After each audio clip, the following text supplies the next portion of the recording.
guys, for video today guys, gagawa naman ako na again ng avocado guys. Mayroon Nestle cream at Alaska condensada. Ayan guys, evergreen to nga avocado guys. Ilalagay guys, itimplahan ko. And guys, tinanggalan ko na ng mga buto-buto niya guys. Yung lesion niya. Seeds niya, tinanggal ko. Ayan po guys, tapos ko nang nalagyan ko na po ng Alaska condensada.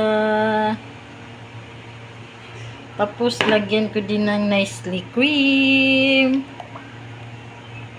Guys, sarap-sarap ng evergreen avocado. Tapos guys, mikos-mikos muna guys.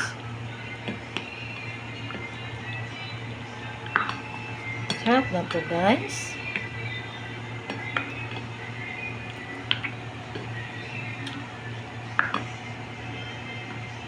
Yan guys, tapos na po. Thank you for watching. Enjoy eating me.